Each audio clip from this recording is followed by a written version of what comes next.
Saludamos inicialmente a toda la audiencia que nos sigue en las diversas plataformas en las que se transmite el programa Sobre el Tapete.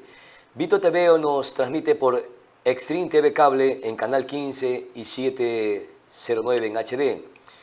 En vivo nos pueden seguir a través de la página web www.vitotvo.com. Escándalo TV también nos transmite por Extreme TV Cable en Canal 77, Cable Familia en Canal 107. Zapping TV en Canal 126 llega a Latinoamérica por la cadena española Hispasat. Y también nos retransmiten 15 operadoras en diferentes cantones de la provincia de Manabí, tanto en la zona norte como en la zona sur de la geografía manabita. Juve Digital también se suma a través de Cable Familia por intermedio de Canal 109. A todas estas personas que nos siguen en las diferentes plataformas, muchas gracias por su audiencia. Queremos en estos instantes también saludar muy cordialmente a nuestro invitado, el doctor Jorge Alviar. Él es experto en temas constitucionales. Muchísimas gracias por atender esta conversación. Doctor, bienvenido. Buenas ¿Cómo está? Qué gusto tardes, Eduardo saludarlo. Cedeño. Gracias por la invitación. Un saludo a su audiencia. Mi querido doctor, esta especie, decíamos, de pugna entre el Ejecutivo y la Corte Constitucional ha desencadenado una especie de tormenta constitucional. En todo caso, el Gobierno Nacional, a través de su presidente Daniel Noboa, está planteando una consulta popular en la que se plantea que los magistrados de la Corte Constitucional también puedan ser sujetos a juicio político. Y entonces le consultamos, ¿deben o no estar sujetos a juicio político o deben de mantener esa independencia? En primer lugar, gracias por la pregunta. Sí, de acuerdo con la Constitución, artículo 231-33, se señala que ningún funcionario o organismo del sector público puede estar exento de responsabilidad. La Corte Constitucional es parte del sector público. Sus miembros son funcionarios públicos. Por tanto, deben de estar sujetos al control de sus responsabilidades constitucionales, administrativas y penales. Desafortunadamente, en Montecristi se estableció una exclusión del juicio político para los jueces de la Corte Constitucional, rompiendo una tradición jurídica constitucional de más de 30 años que regía en el Ecuador, ¿no? Todos los tribunales de garantías constitucionales y los tribunales constitucionales estuvieron sujetos al control de la Asamblea o del Congreso en su momento, por la vía del mecanismo legítimo del juicio político. ¿Y ese blindaje fue un error, doctor? ¿Es un error? Yo sí, creo que fue un error y en ese error me siento yo partícipe y culpable, porque en el año 2006, a finales del año 2006, yo era miembro del Tribunal Constitucional y la comisión de juristas del CONESUB, que había sido encargada por el presidente Correa entonces para que formulen un proyecto de constitución que luego sería llevado a conocimiento de la Asamblea Constituyente, nos visitó en el tribunal para pedirnos opiniones a los miembros del tribunal, que entonces estábamos presididos por el doctor Santiago Velázquez Cuello, sobre la forma que debía ser el control constitucional. Recuerdo claramente que el doctor Santiago Velázquez les indicó, les sugirió que el Tribunal Constitucional debía ser convertido en Corte Constitucional para que tenga más autoridad y puedan emitir sentencias con mayor vínculo respecto de los organismos sujetos a ese control y de la ciudadanía en general. Ya, máxima autoridad e independencia también. Con máxima autoridad e independencia. Y yo propuse que el juicio político que en esos momentos sujetaba al Tribunal Constitucional no debería existir para la Corte Constitucional. Me hicieron una pregunta hace pocos días, doctor, ¿y por qué cambió de opinión?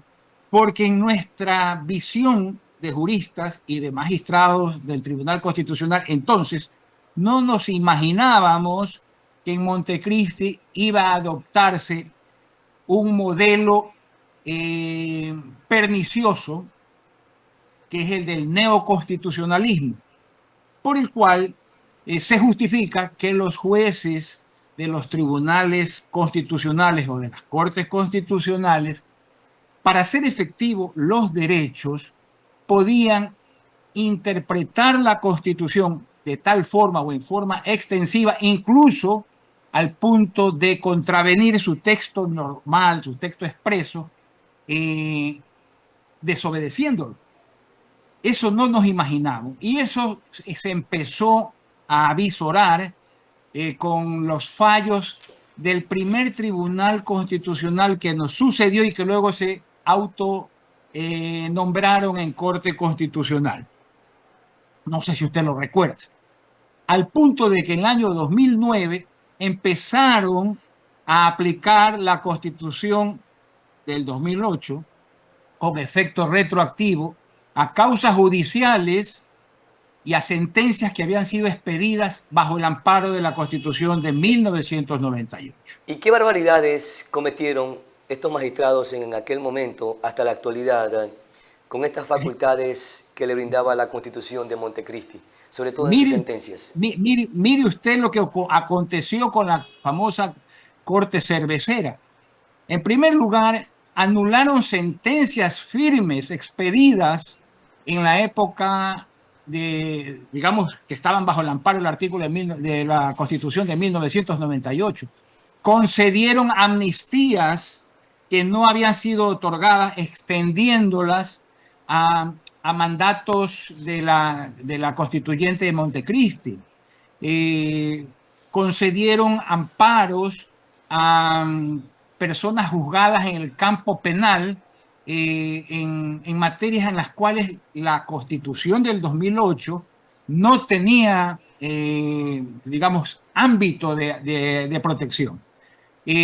Aplicaron la nueva Constitución a demandas de amparo constitucional que estaba arreglada por la Constitución de 1998 y así en adelante. Y luego, ya a partir del año 2017, con la nueva Constitución, la nueva integración de la Corte Constitucional, pues hemos visto que han aplicado la Constitución, entre comillas, haciéndola decir cosas que no dice, como es el caso de permitir el matrimonio igualitario entre personas del mismo sexo, cuando la Constitución señala claramente que el matrimonio es entre hombre y mujer.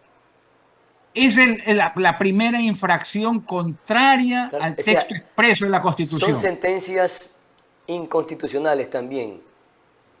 Que se claro, son violatorias de la Constitución.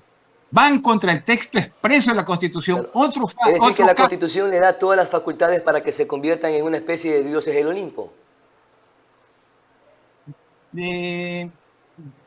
Digamos, si usted quiere llamarlos de esa manera, entiendo yo que hace usted referencia a alguien que les puso ese nombre, ¿no? Pero sí, definitivamente ellos han cometido muchos abusos. El siguiente, la vulneración de una norma expresa que protege el derecho a la vida desde la concepción, dándole oportunidad o permitiendo que se legalice el aborto. Eso va contra una norma expresa que protege la vida desde la concepción del que está por nacer. Claro. ¿Y ante quién entonces debieron o deben de rendirle cuenta a los magistrados de la Corte Constitucional? Desafortunadamente, los fallos de la Corte Constitucional supuestamente son fallos de cierre, que no hay lugar a apelar. Y no solo eso, sino que en el año 2018, la Corte Cervecera, antes de ser cesada, interpretó el, el Código Integral Penal, específicamente el delito de prevaricato, y estableció que los jueces constitucionales no incurren en el delito de prevaricato cuando se trata de materia constitucional. Por tanto, ni siquiera los jueces constitucionales tienen responsabilidad penal, aunque se dice lo contrario en la Constitución, cuando se trata de juzgar el delito de prevaricato. Bien, otro caso de la reciente Corte fue el que ocurrió el año pasado, a fines del 2024, cuando, ante norma expresa de la Constitución, el artículo 137, que señala expresamente que toda ley debe ser tramitada en 2 debates, sea para aprobarla o para rechazar el proyecto,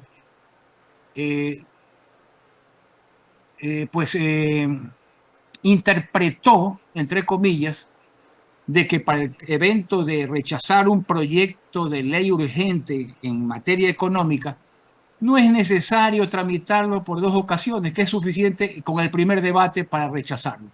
Y así aconteció en el caso de un proyecto de ley urgente que envió el presidente Noboa.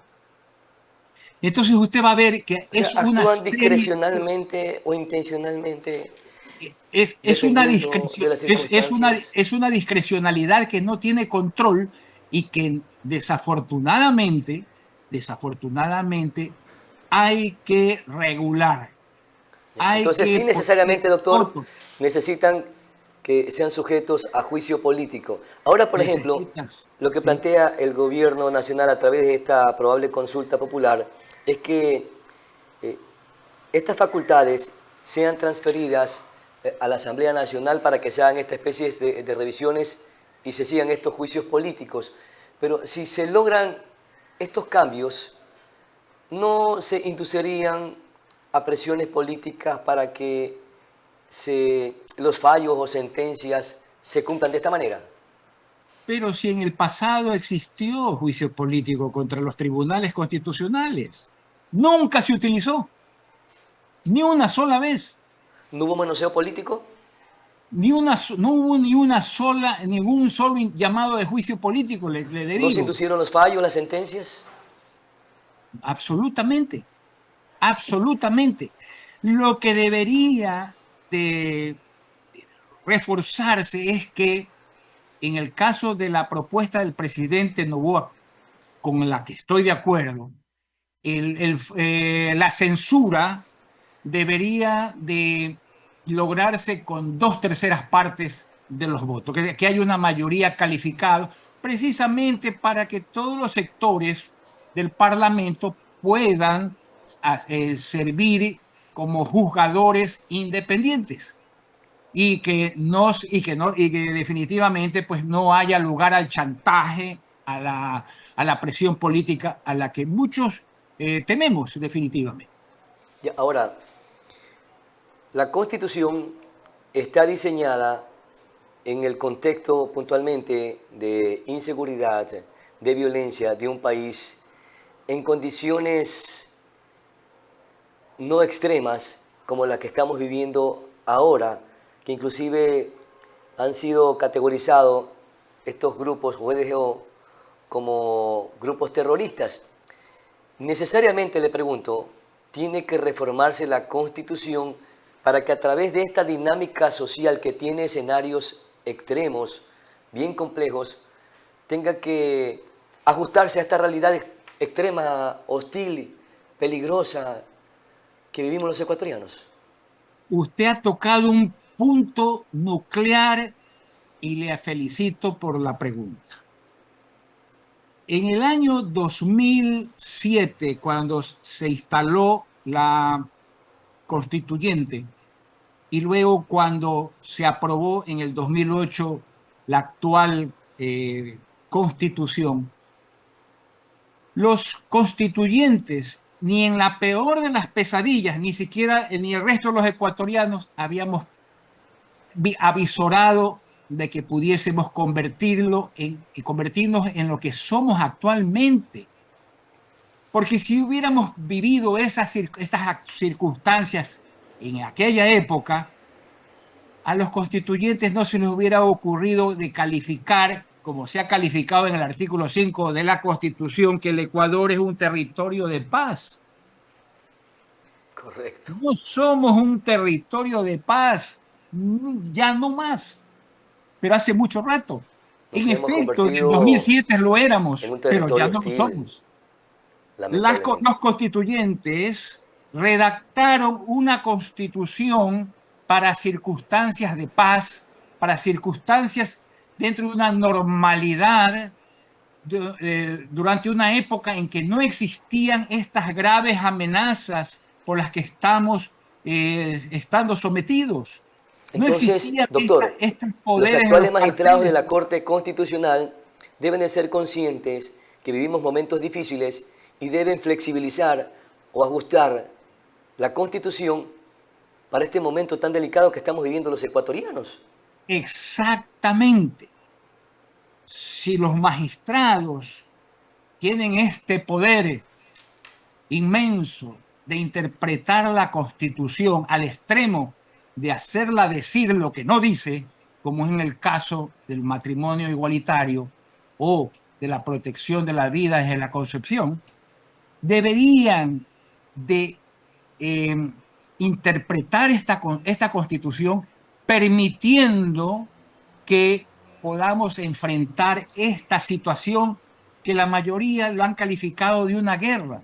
No es una guerra convencional, no es una guerra simétrica, sino es una guerra asimétrica, donde el Estado ha perdido el control del territorio y nadie puede negar que eso sea así.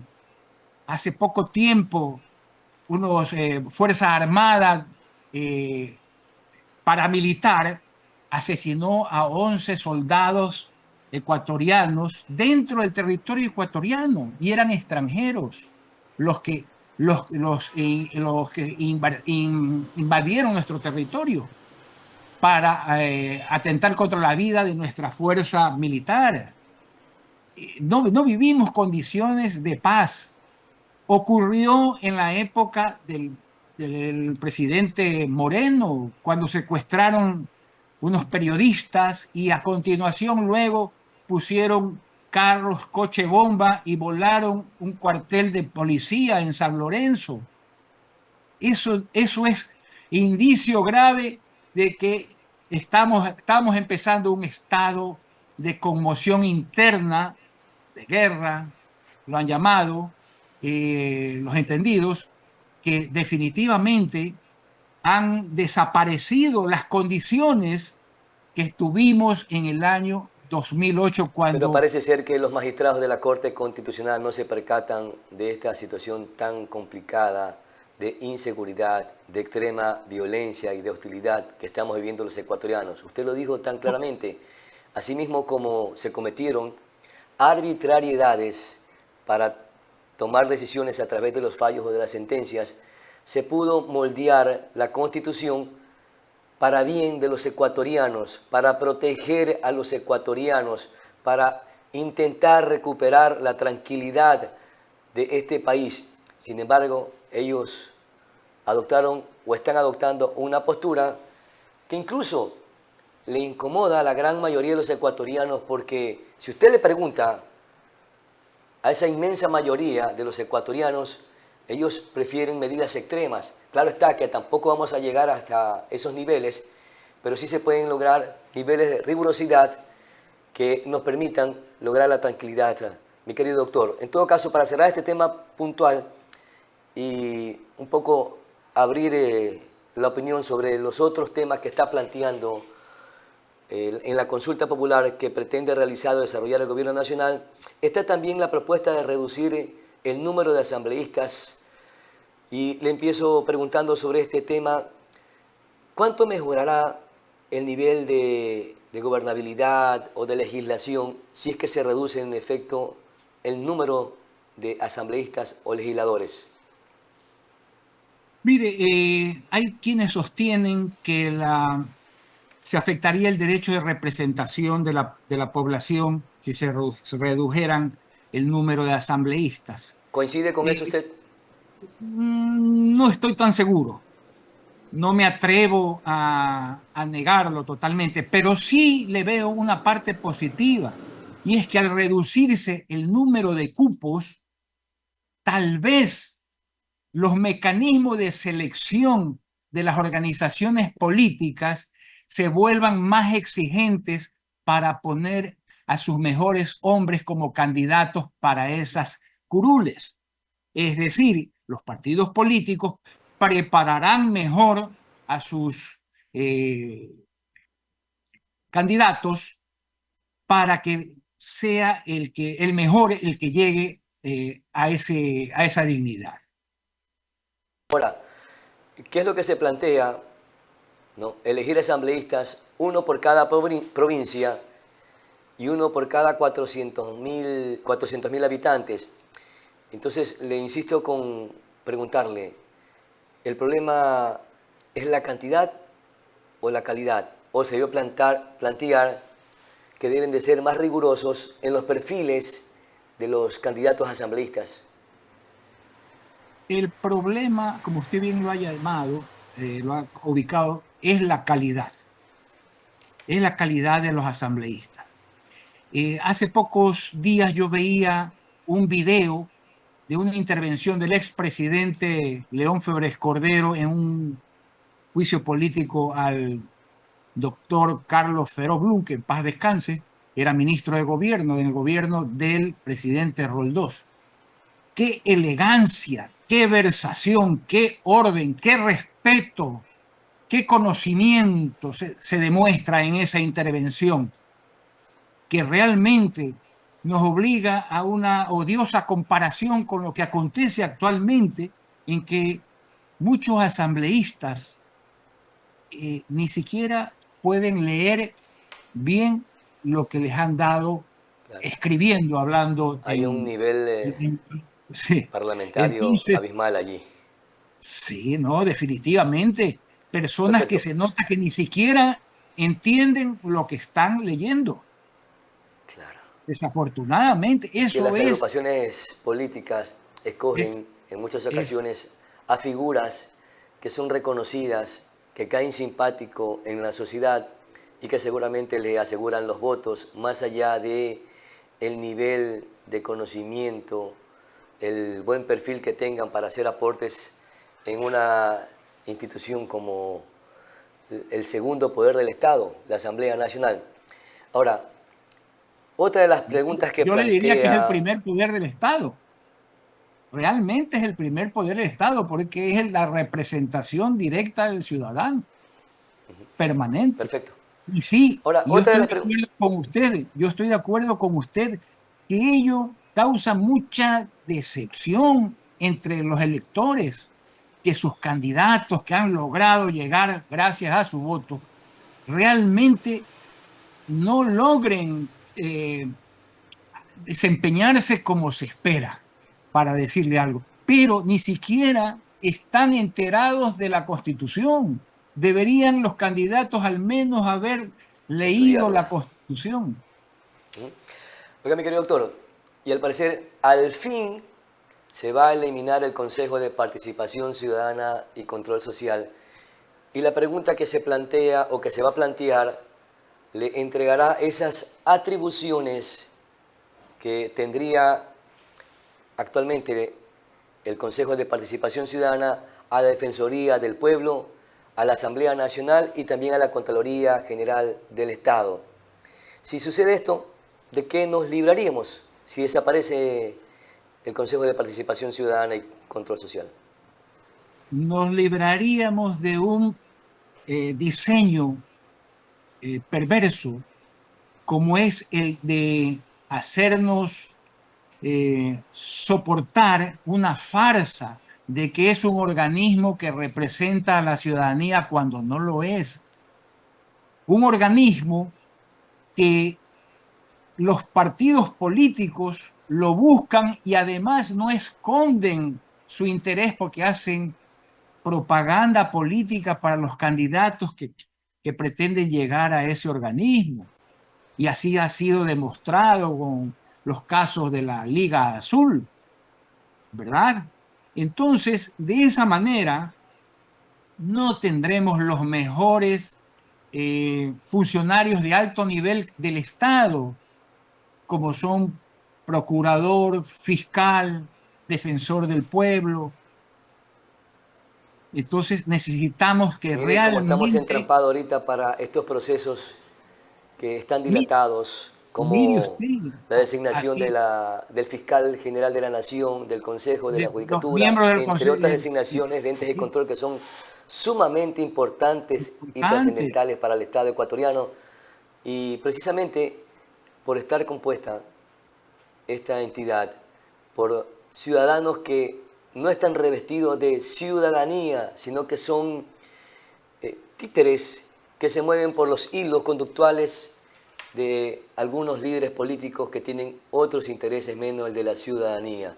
En todo caso, Definitivamente, definitivamente. Por muerto, eso lo muerto el importante es perro, se volver. acaba la rabia o estas taras, estos vicios, se los trasladamos a la Defensoría del Pueblo, a la Contraloría General del Estado y a la Asamblea Nacional, que es un escenario eminentemente político. Bueno, que siempre fue el seno de la elección de estos altos magistrados y funcionarios públicos, el Congreso Nacional. Pero la diferencia era que en esa ocasión, o cuando lo tenían, los partidos políticos que proponían a los candidatos asumían la responsabilidad de su moción, de su propuesta. Y además se permitía impugnarlos, había más veeduría ciudadana más amplia. Lo que ocurre a través de estas comisiones integradas por el Consejo de Participación Ciudadana para evaluar a los candidatos no permite aquello y sobre todo los partidos políticos, los movimientos políticos no se hacen responsables de los candidatos ganadores. En cambio, en el Congreso, en la Asamblea, sí deben de hacerse responsables. Deben hacerse responsables y creo que mejoraríamos. No digo que sería la panacea porque no hay un mecanismo perfecto para seleccionar a los funcionarios, altos funcionarios del Estado, pero este mecanismo que abandonamos con la Constitución del 2008, el de que sea el Congreso Nacional el que elija a las más altas autoridades del Estado, siempre funcionó de esa manera y con mediana normalidad y beneficio. La Asamblea, el Congreso eligió buenos contralores, buenos procuradores. Usted recordará un excelente fiscal general de Estado como el doctor Durán Díaz, fue elegido en el Congreso Nacional. Un excelente procurador general de Estado como el doctor Nicolás Parducci fue elegido en el Congreso Nacional. Un excelente contralor general del Estado como el doctor Ordóñez Espinosa, el Sí, pero doctor usted también dijo Corral que Borrero. eran otros niveles Y mire de qué diputados, calidad de de hombres que, que, asambleístas, que nos, que, otros que escogíamos. perfiles y que manejaban muy bien, excelentemente bien el procedimiento parlamentario. Las dos propuestas más que está proponiendo el actual gobierno para incorporarlas como preguntas en la consulta popular es que vuelvan los casinos, pero hoteles 5 estrellas y también la contratación por horas al sector turístico puntualmente. Este sería una prueba de fuego precisamente para que se genere empleo y se pueda replicar en lo posterior en otros ámbitos. Yo creo que es una buena idea, es una forma de probar la confianza ciudadana en este segmento, que es el segmento turístico, para que la ciudadanía valore posteriormente si en efecto ha dado resultado y si se cumplen las leyes para este tipo de contratos, ¿verdad? Y yo creo que es una buena idea, es una buena propuesta, de tal manera que si no funciona, pues legalmente se podrá reformar, ¿no? si no funciona. Y de todas maneras, si funciona, se puede volver a consultar a la ciudadanía si se puede ampliar a otros sectores esta contratación por horas que es necesaria, sobre todo para satisfacer las aspiraciones de la gente joven, de la gente, de los estudiantes que necesitan generar sus ingresos mientras están estudiando, aunque sea parcialmente. Perfecto, mi querido doctor Jorge Alvear, usted ha sido muy amable por estos aportes que son fundamentales, orientadores y necesarios para que la opinión pública también pueda hacer su ejercicio mental y pueda recoger lo que es positivo y desechar lo que aparentemente no es constructivo. Pero mire usted, quiero parafrasear algo que dijo y que estuvo circulando en redes sociales, un fragmento de una entrevista del expresidente de los ecuatorianos, Osvaldo Hurtado, y que el problema no es de los políticos, dice, no son de los funcionarios que están al frente en las instituciones estatales. El problema es de todos los ecuatorianos que somos malos ciudadanos. Y ojalá que con todos estos nuevos procesos no nos demos el lujo de nuevamente equivocarnos, sino más bien rectificar para garantizar la estabilidad política e ir en busca de esa ansiada paz y de ese país Ese de paz duro que en su momento diagnóstico, fue. ese duro diagnóstico que hizo el expresidente Osvaldo Hurtado debería llevarnos a reflexionar a los ecuatorianos. Potente diré yo, porque Potente, a muy todos nos potente. hinca y nos hace Sí, el mea culpa. sí, así En es, efecto. así es, Mi querido así doctor es. Jorge Alvear, nuevamente nuestro agradecimiento. Muy gentil, muy No, amable.